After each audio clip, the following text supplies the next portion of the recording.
everybody. So my name is Igor, this is Joel, and we're going to talk about a new and better way to count calories. So if you're a calorie counter, you'll be familiar with the traditional method of counting calories, which would be usually to go into a search field and type in whatever you just ate.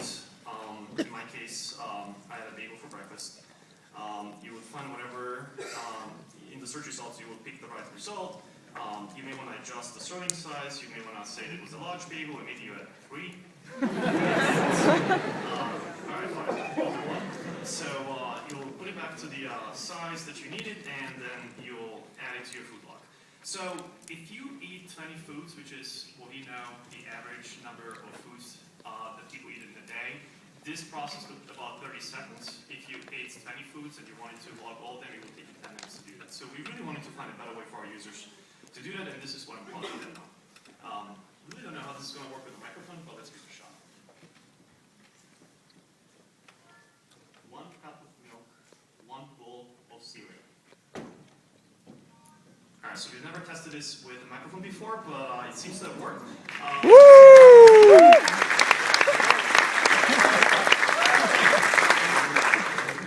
So really what happened here, it was really quick.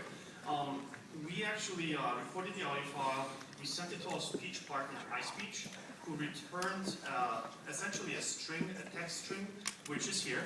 I didn't have to change it, most of the time I don't, but if I have to, I can manipulate it here.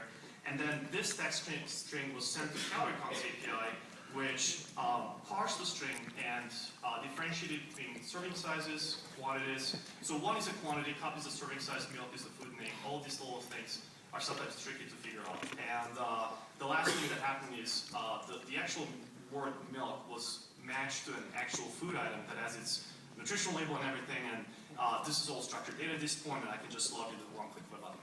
So essentially, the benefit here is that you can speak in one sentence, you can speak 20 foods or whatever many you want, and you'll be finished in probably like 30 seconds as opposed to 10 minutes. So, but because this is hack of the month, I didn't want to do just marketing, I wanted to actually do some hacking.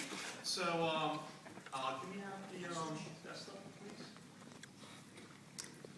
So, this morning, Joel and I were wondering what can we do, and we figured that one of the use cases that would be interesting for our company in the future would be to enable the use case where you just call and record the same way as you just did it now on the app, but instead of using the app, you just maybe you're sitting in a car and you simply just record what you ate, and while driving the car, the foods are being logged for you.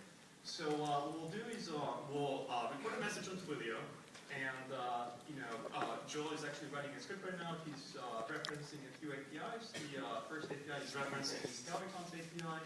The second one is the API of the speech provider, iSpeech.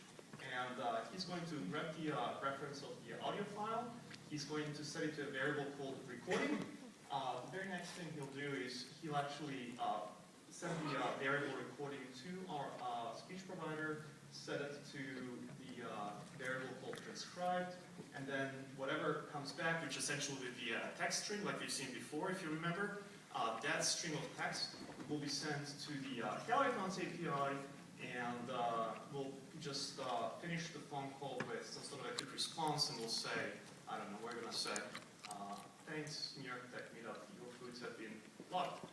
So this is actually really quick to do, and we tested it really briefly earlier today, but I think we should probably test it one more time just to make sure that there are no battles or anything. So let's see, quick unit testing.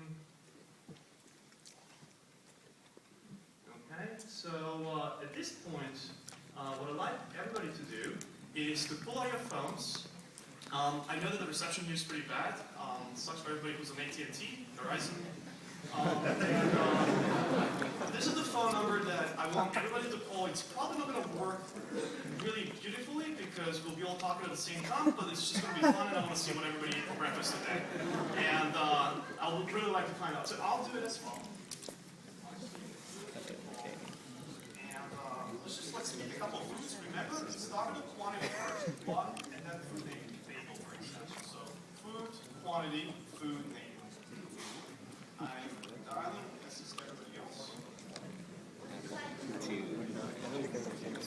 And if you see it, knock out the cell tower. 1 whole pepperoni pizza. 1 chicken sandwiches, 2 orange cheese. 1 protein shake. For breakfast, 1 granola bar. Why not? Chicken. Grilled fish wrap.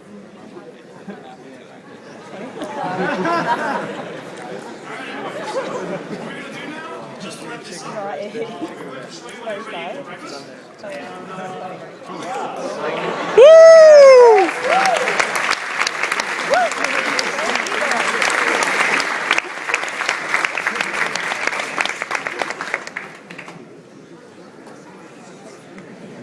So let's get straight to the Q&A. That was incredible.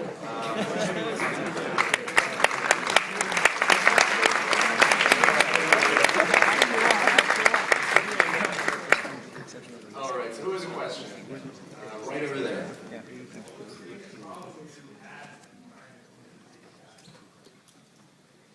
It was, to be Repeat honest, the question.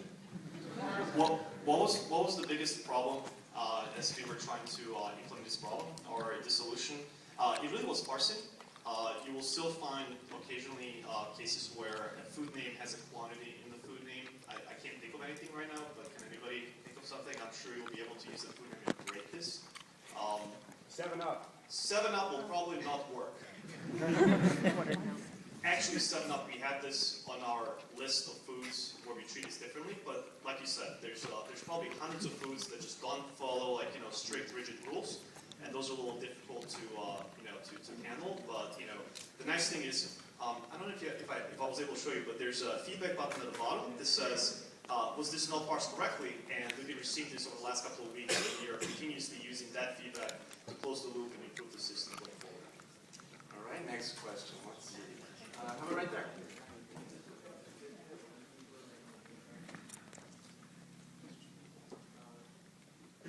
The question was, can this run hook up to Fitbit or Runkeeper? And I think the answer to that is that we're definitely exploring different options on how we can integrate with different things and kind of add more value. So the answer is yes, maybe in the future. How about way up there? Anything? Any hands? It's almost impossible. Right there.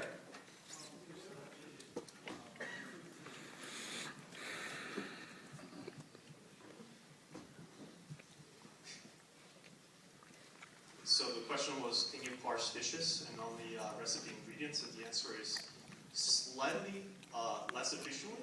That's the honest truth. I think we do extremely well with recipe ingredients. I would say that our dishes solution is about 90% along the line, and it's getting better every day. All right, let's do one more question right over there.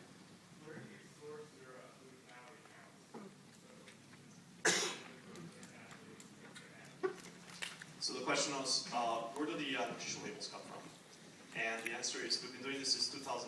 It was me and my founder's first project out of college, and we spent about 8 or 9 years just accumulating a database of 250,000 nutrition labels. So we are I believe the only calorie counter out there that has a curated database as opposed to crowdsourcing everything. All right, thanks everybody.